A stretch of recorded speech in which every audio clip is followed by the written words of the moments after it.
예, 오늘 대단히 덥죠. 더운데도 불구하고 수요 예배 오셔서 머물러 하나님의 음성 듣는 여러분들에게 정확하게 하나님의 음성 들려지고 그 말씀대로 순종하여 살아갈 때 여러분의 닫힌 분들이 열려지는 복된 날 되시기를 주의 이름으로 축복합니다. 우리가 지난주에는 가야바 뜰에서 이제 신문을 받으시는 예수님을 통해서 참과 거짓이라는 주제의 말씀을 드렸는데, 우리가 평소에 살아가는 삶이 참되어야 하고 우리가 평소에 말하는 게 참되어야 되고 또 우리의 평소에 감정이 참되어야 된다는 사실에 대해서 여러분에게 증거했습니다. 그러나 예수 그리스도는 그렇게 삶을 살아갔지만 그 당시에 종교 지도자들은 그렇게 살지 못했다는 사실에 대해서 우리가 증명해 가면서 우리가 주님 오시는 그날까지 내 신앙의 삶에도 참된 삶과 참된 말과 참된 감정으로 하나님을 잘 섬기는 저와 여러분이 될 수 있기를 바라는 주님의 마음을 우리가 듣게 되었습니다. 주님 오시는 그날까지 여러분 거짓되지 않고 참된 믿음의 길을 잘 걸어가시기를 주님의 이름으로 축복합니다. 자, 오늘 읽은 이 성경 본문의 말씀은 여러분이 너무나 잘 알고 있는 예수님이 3번이나 주님을 부인하고 있는 그 장면에 대한 이야기를 우리에게 보여주고 있죠. 그래서 이 말씀 속에서는 우리가 실패할 때 어떻게 해야 되는가, 이 넘어질 때 어떻게 해야 되는가는 다양한 그런 주제들의 말씀들을 우리가 만날 수가 있겠는데요. 오늘 읽어드린 이 성경 본문을 통해서 오늘은 특별히 하나님께서 이렇게 우리에게 말씀하시는 것을 들을 수가 있습니다. 첫 번째는 우리에게 이렇게 말씀하십니다. 한번 들어볼까요? 같이 한번 읽겠습니다. 내가 살아가는 모든 환경들은 내 믿음을 증명하는 장소들이다. 사랑하는 성도들, 오늘 본문에는 이 베드로가 자신의 믿음을 시험받고 있는 그런 장면을 볼 수가 있죠. 그래서 평소에는 자기가 대단한 믿음을 가진 자인 것처럼 포장하고 살았지만 원수 마귀가 그 포장을 딱 벗겨내는 순간에 너무나 나약하게 그 믿음이 드러나는, 믿음의 실체가 드러나고 실력이 드러나는 그런 베드로의 모습을 우리가 보게 되는 것입니다. 사랑하는 성도들, 우리는 평소에는 내 믿음을 잘 알 수 없습니다. 그러나 때로는 내 삶이 대단한 위기와 어려움 가운데 딱 들어가 버리면 내 믿음의 실체가 다 드러나게 되는 것입니다. 내가 진짜 예수님을 사랑하는지, 내가 진짜 교회를 사랑하는지, 내가 진짜 하나님을 사랑하는지, 그 모든 마음들이 우리가 살아가는 삶의 환경에서 다 드러나는 때가 온다는 것입니다. 그래서 사랑하는 성도 여러분, 평소에 우리가 내가 살아가는 삶의 현장에서 내 믿음을 증명해내는 것은 대단히 중요한 일입니다. 여러분에게 가장 적절한 예가 한 사람이 있다면 그가 바로 다니엘입니다. 여러분 다니엘 잘 아시지 않습니까? 다니엘이 너희들이 만약에 이 왕 외에, 다리오 왕 외에 다른 신을 섬기거나 예배하면 사자굴 속에 집어넣는다, 이렇게 이제 도장을 찍었지 않습니까? 근데 여러분 다니엘의 삶은 어떻습니까? 그런 거하고 아무 상관이 없습니다. 정말로 자기의 인생에 큰 위기가 찾아왔지만 다니엘은 거기에 대해서 반응하지 않습니다. 평소에 살아왔던 대로 자기의 삶을 그런 게 증명해내고 있는 것입니다. 우리가 그것을 성경을 통해서 알 수 있습니다. 다니엘서 6장 10절을 한번 보죠. 다 같이 한번 읽겠습니다. 다니엘이 이 조서에 왕의 도장이 찍힌 것을 알고도 자기 집에 돌아가서는 윗방에 올라가 예루살렘을 향한 창문을 열고 전에 하던 대로 하루에 3번씩 무릎을 꿇고 기도하며 그의 하나님께 감사하였더라. 놀랍지 않습니까? 여러분이 다니엘은요, 자기의 삶을, 믿음을 그 평소의 삶의 자리에서 증명하고 있는 것입니다. 뭐 사자굴에 들어가든지 말든지 상관없습니다. 자기는 살아계신 하나님을 증명하는 것입니다. 그래서요, 왕이요, 제일 먼저 그에게 묻는 게 이것입니다. 사자굴 속에 집어넣고 밤새도록 고민하던 왕이요, 아침 일찍 달려가서 제일 먼저 확인한 게 이겁니다. 네가 믿는 하나님이 너를 살려냈느냐. 그때 여러분 감동적인 다니엘의 이야기가 나옵니다. 왕이여, 만수무강하십시오. 내가 섬겼던 내 하나님이 간밤에 사자의 입을 막아서 내가 살아났습니다. 살아계신 하나님을 증명하는 거예요. 여러분, 오늘도 우리가 이 땅의 삶을 살아갈 때 베드로와 같이 만나는 순간들이 참 많습니다. 여러분, 예수 그리스도를 우리가 주로 고백해야 되는 그 순간들에 때로는 우리가 주님을 부인할 수밖에 없는 그런 일들이 우리에게 있다, 그런 뜻이죠. 그러니까 여러분, 평소에 내가 믿음을 잘 증명해 왔으면 그런 순간에 맞닥뜨려도 내가 예수 그리스도를 나의 주로 고백할 수 있는데, 베드로는 이 자기의 믿음을 증명하는 자리에서 실패했다는 그런 이야기입니다. 그러니까 여러분, 오늘도 저와 여러분 한번 돌아보면 이 베드로를 향해서 욕할 수 있는 사람이 몇 명이나 되겠습니까? 제가 여러분에게 물어볼 테니까 눈 감고 한번 대답해 오십시오. 나는 베드로 같은 순간에 딱 도달하면 절대 나는 부인하지 않겠다라고 생각하시는 분들을 발을 들어 주십시오. 예, 많이 들으셨네요. 여러분 정말 그렇게 살아가셔야 됩니다. 여러분, 우리가 신앙생활 할 때요, 평소에 삶의 자리 자체가 바로 내 믿음을 증명하는 자리라는 거예요. 그래서 그때 내가 믿음을 증명하는 것을 주께서 보시고 기뻐하시고, 야, 너는 진짜 내 사람이구나, 그렇게 인정하신다는 거죠. 근데 이게 참 쉽지 않아요, 말처럼. 결정적인 순간에요. 우리는 내가 좋아하고 내가 사랑하는 것들 때문에, 내가 잃어버리기 싫어하는 것 때문에 주님을 베드로처럼 부인하는 경우들이 참 많다는 거예요. 여러분들에게 전에 제가 한번 제 간증을 한 적이 있는데요. 아주 부끄러운 이야기를 한 적이 있는데 기억나는 사람도 있고 기억 못하는 사람들도 있을 거예요. 그래서 한 번 더 이야기해 볼게요. 제가 고등학교를 들어갔는데 공부를 정말 못했습니다. 왜냐하면 나하고 적성에 맞지 않았기 때문에. 나는 문과였는데 내가 간 곳은 이과였으니까요. 전혀 안 되는 거예요. 공부가 안 돼요. 실력이 안 돼요. 그래서 성적이 뚝뚝뚝뚝 떨어지고요. 우리는 이제 그 공고는 고등학교 3학년 되면 3월 달부터 실습을 나가기 시작합니다. 아주 공부 잘하는 애들부터 다 이렇게 순서대로 내보낸 거예요. 그러면 삼성전자도 가고 LG전자도 가고 유수한 대학 그런 학교를 많이 가요. 근데 여러분 제가 한번 물어보겠습니다. 제가 언제까지 남았게요? 여러분 끝까지 남은 거예요. 공부를 얼마나 내가 잘했으면 끝까지 학교에서 사랑해서 나를 남겨놨다고요. 너는 가면 안 된다고 나를 남겨놨다고요. 그런데 이제 드디어 나한테 소식이 온 거예요. 그 취업 담당하는 그 선생님이 나보고 오라는 거예요. 얼마나 기쁜지요. 막 달려갔어요. 그리고 나서 그 앞에 딱 섰으니 선생님이 내가 예수 믿는 사람인 걸 아는 거예요. 동진아, 지금 직장이 하나 났다. 근데 여기는 주일날, 일요일날 가야 된다. 근데 갈래? 여러분 제가 그때 놀라운 고백을 합니다. 나는 절대로 갈 수 없습니다. 나는 신앙인입니다. 나는 예수 아니면 못 삽니다. 이런 게 아니고 네 갈게요. 이렇게 너무나 쉽게 무너지는 내 자신을 본 거예요. 지금도 제가 그게 이제 기억나요. 그때 그 선생님의 표정이 아, 너 가짜구나. 그때 그 선생님의 그 나를 조롱하는 그 눈빛을 지금도 잊을 수가 없어요. 나는 베드로의 마음을 충분히 이해해요. 그때 그 삶의 자리에서 여러 가지로 그런 어떤 환경들이 주어지고 무서운 환경이 주어졌을 때 자기의 믿음을 지켜내기가 쉽지 않은 그 베드로의 삶, 그거를 제가 본 것이죠. 그래서 예수님은 너무나 잘 알기 때문에 네가 기도해야 된다. 그렇게 경고했음에도 불구하고 베드로가 그것을 잊어버리고 기도하지 않았을 때 자기가 그 믿음의 실력을 보일 수 있는 가장 중요한 시간에 실패하게 됐다는 거죠. 근데 이 베드로가 바로 누구의 이야기입니까? 나의 이야기입니다. 나의 이야기. 여러분이 저를 다 그런 눈빛으로 보시면 여러분의 이야기라는 거예요. 우리가 매일의 삶 속에서 경험하고 있는 거예요. 내 삶의 자리는 내 믿음을 증명하는 자리여야 되는데 우리는 예수님의 베드로처럼 주님을 부인하는 자리로 만들 가능성이 저에게 여러분에게 여전히 있다는 거예요. 여러분 우리는 이런 취업의 문제에 있어서도 이렇게 마음을 정하기가 쉽지 않은데 말이죠. 진짜로 우리가 6.25라든지 아니면 일제시대라든지 이런 상황이 와서 내가 내 믿음 때문에 죽어야 된다는 생각이 들 때, 사자굴 속에 들어가야 된다고 생각할 때 우리 가운데 용감하게 그 사자굴 속에 들어갈 수 있는 사람은 평소에 자신의 믿음을 증명해내는 사람들이에요. 여러분 지난 3일 동안 여러분의 삶의 현장에서 살아계신 하나님을 증명하고 사셨습니까? 여러분 그렇게 살아가시기를 주님의 이름으로 축복합니다. 그래서 항상 나의 믿음을 돌아보는 게 그렇게 중요하다는 거예요. 고린도후서 13장 5절입니다. 같이 한번 읽어볼까요? 너희는 믿음 안에 있는가? 너희 자신을 시험하고 너희 자신을 확정하라. 예수 그리스도께서 너희 안에 계신 줄을 너희가 스스로 알지 못하느냐? 그렇지 않으면 너희는 버림받은 자니라. 이 말씀이요, 그 당시 고린도 교회 성도들에게 대단히 울림이 있는 말씀이에요. 왜냐하면 우리는 지금 예수 믿는다 그러면 잡아가지는 않습니다. 근데 그 당시에는 뭐죠? 이 바울이 살던 이 시대에는 로마 황제가 신이었기 때문에 예수를 주로 고백하는 사람들을 사자굴 속에 집어넣기도 하고 불에 태워 주기도 하고 목을 잘라 죽이는 그런 시대였기 때문에 살벌한 시대였다는 거죠. 그때 사도 바울이 말하는 거예요. 너희 믿음을 증명해라. 네가 진짜 네 안에 예수님이 계신 것을 믿냐? 그럼 네 믿음을 증명해라. 그렇게 말씀하고 있는 겁니다. 사랑하는 성도 여러분, 우리가 평소의 삶이 이렇게 중요한 거예요. 여러분의 삶 속에서 날마다 깨어 기도하면서 어떤 상황, 어떤 순간이 와도 주 예수 그리스도를 부인하지 않는 저와 여러분이 되기를 주의 이름으로 축복합니다. 뿐만 아니라 여러분의 자녀들도 여러분들 저처럼 그렇게 실패하는 자로 만들지 말고 여러분의 자녀들도 믿음 안에서 어떤 상황 속에서도 주님만 섬길 수 있는 멋진 믿음의 사람으로 키워내는 일에 여러분이 실패하지 않게 되기를 주님의 이름으로 축복합니다. 사랑하는 성도 여러분, 오늘 이 베드로가 무너지고 있는 이 장면은 우리에게 예표로 보여준 거예요. 너도 무너질 수 있다. 너도 그럴 수 있다.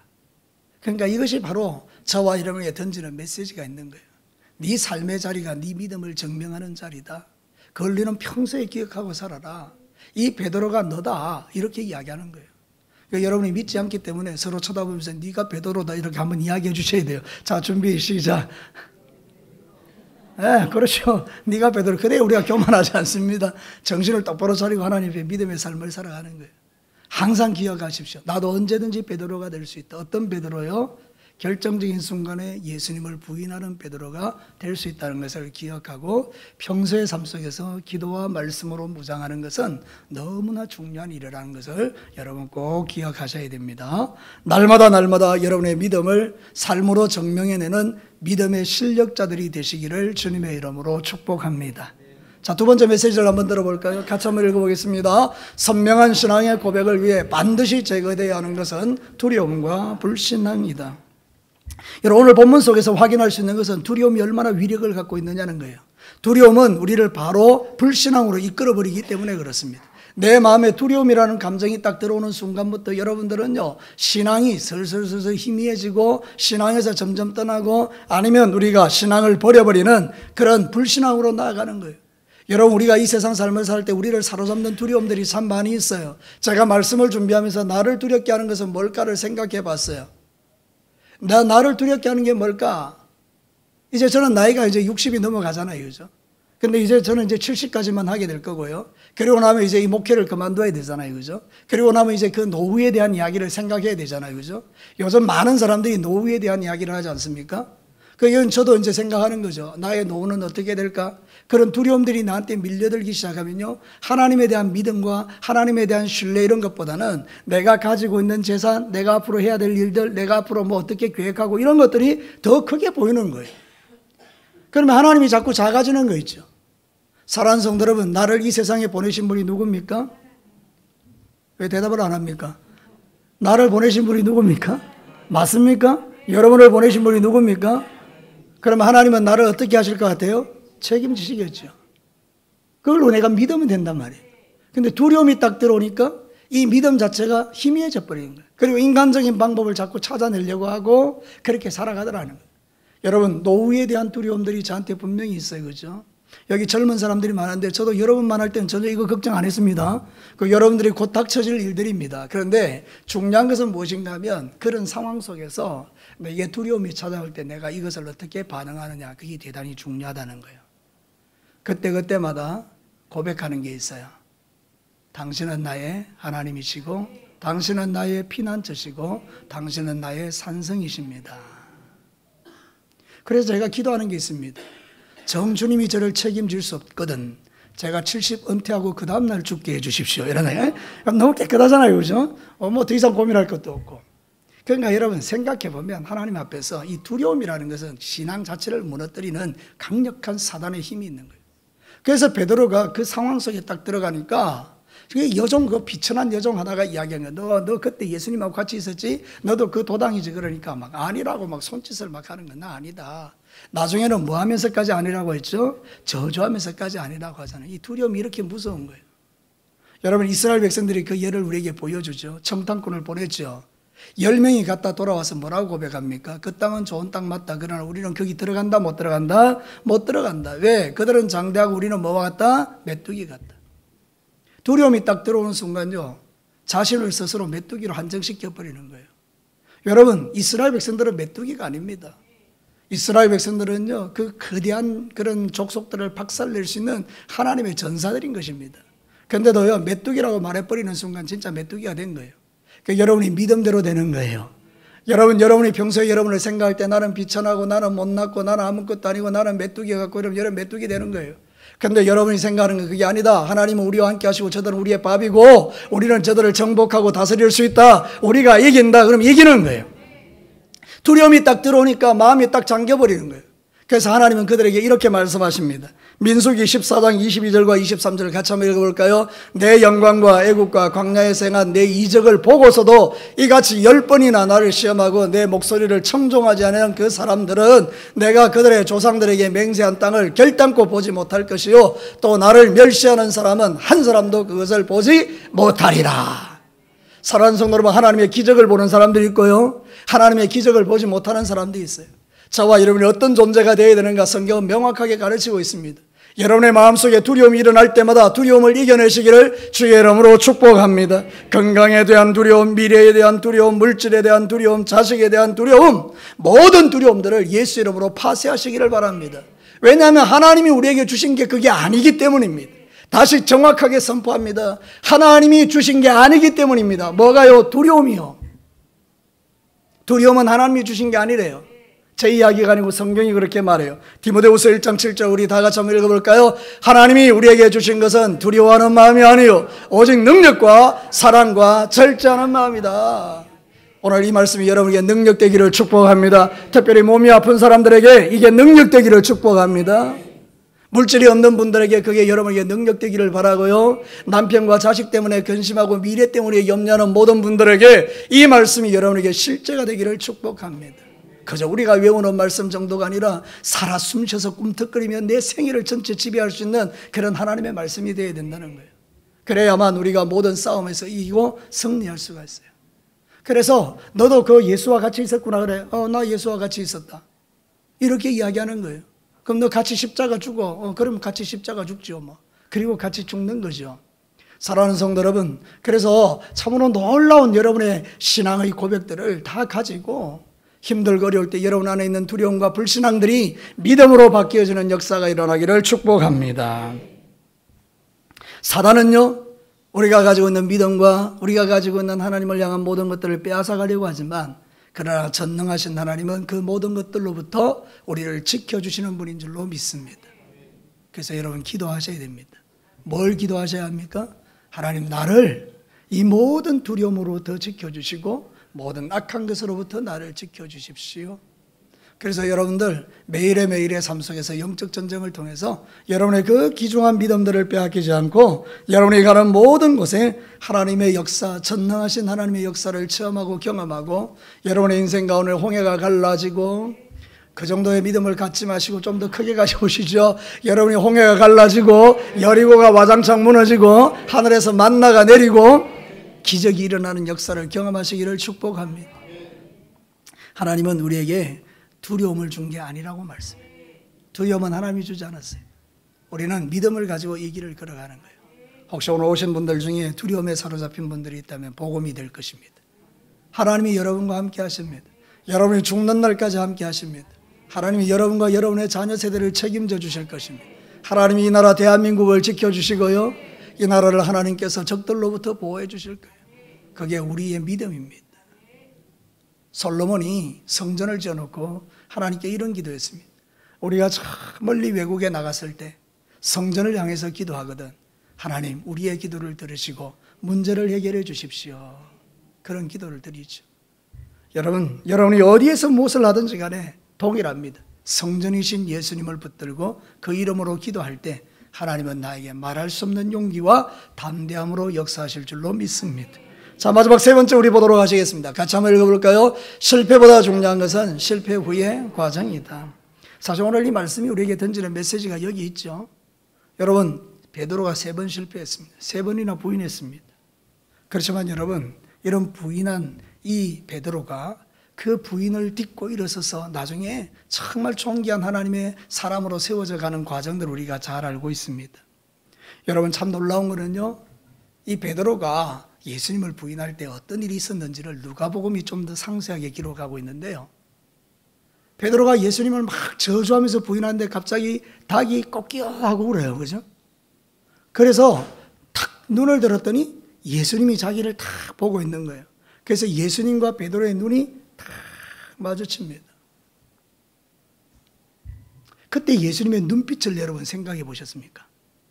그 예수님의 눈빛은요, 그 베드로를 너무 긍휼히 여기고 너무 불쌍히 여기고 그 베드로의 영혼 자체를 너무나 사랑하시는 그 안타까워하는 그 사랑의 눈빛을 베드로가 본 거예요. 그 순간 견딜 수 없는 마음이 일어나서 뛰쳐나가서 밖에서 대성통곡을 하고 회개하죠. 사랑하는 성도 여러분, 우리가 세상을 살다 보면 실패할 때 있잖아요. 근데 여러분, 그 실패할 때에 주께서 우리를 보고 계십니다. 아이고 이놈아 또 실패했냐?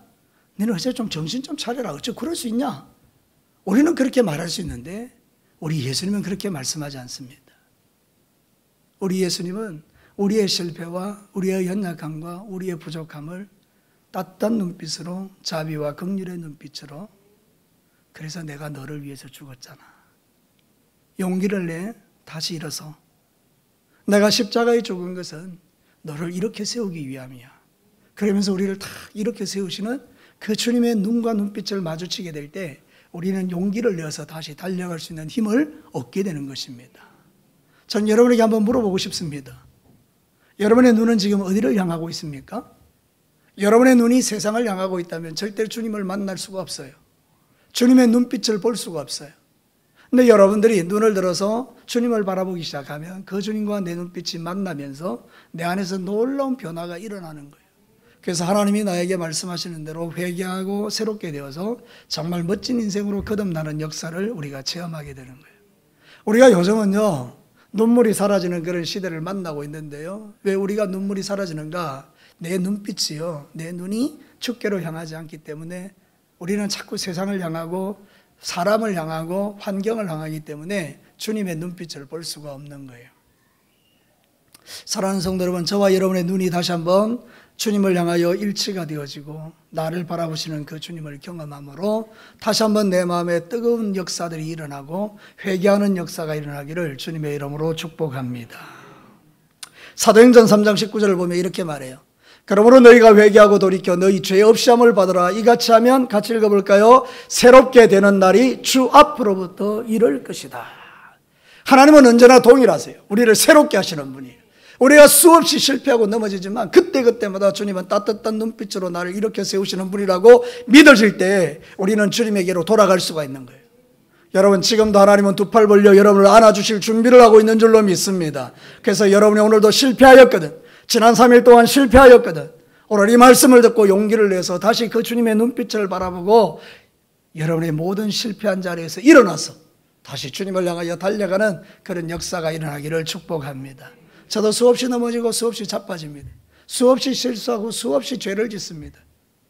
그럼에도 불구하고 제가 여전히 존재하는 이유 중에 하나는 바로 주께서 나를 따뜻한 눈빛으로 안아주시고 다시 일으켜주시기 때문이에요.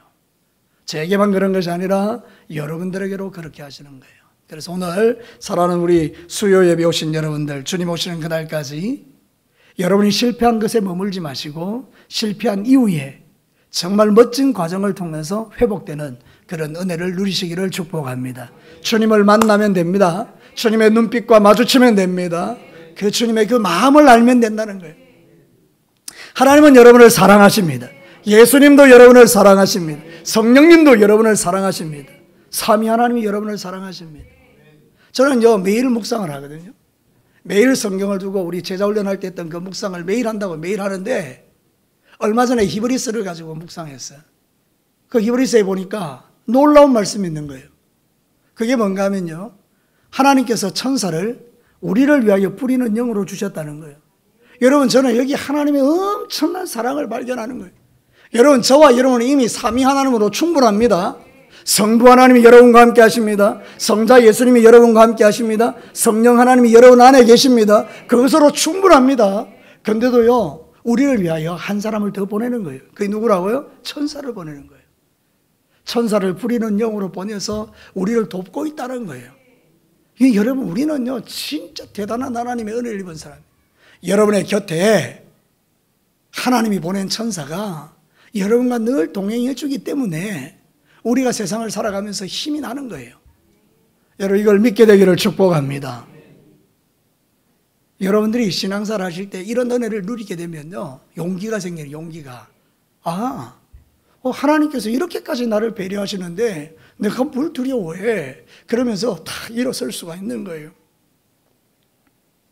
하나님은 모든 것을 우리를 위해서 준비하셨어요. 여러분과 늘 함께 하세요. 여러분을 늘 도와주고 계세요. 필요하다면 주의 천사를 보내서 여러분을 보호하고 계세요. 이건 너무 놀라운 것이죠. 여러분, 마지막으로 우리 서로 한번 인사 한번 해볼래요?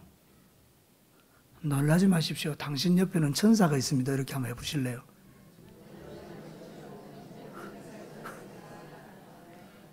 여러분이 천사같이 생기기도 했는데 사실은 여러분 옆에 천사가 있다는 거예요. 근데 내가 이렇게 거짓말하는 게 아니라 성경의 히브리서에 보면 1장에 보면 다 그렇게 나와 있어요. 하나님께서 부리는 영으로 천사를 우리에게 보내주셨어요. 그래서 우리가 생활할 때 힘들거려도 옆에서 붙들어 주는 거예요. 그러니까 너무 감사한 일이죠. 신앙생활 하시면서 여러분이 이런 은혜를 누리면 이제부터 살아가시면서 여러분이 좋은 그런 결과들을 만들어내시기를 축복합니다. 자, 여러분 성경 히브리서 6장 7절과 9절에 기가 막힌 말씀이 있어요.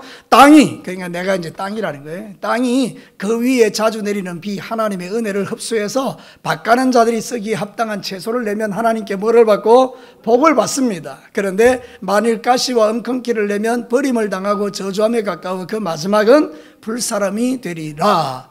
다 같이 읽습니다. 사랑하는 자들아, 우리가 이같이 말하나 너희에게는 이보다 더 좋은 것 곧 구원에 속한 것이 있음을 확신하노라.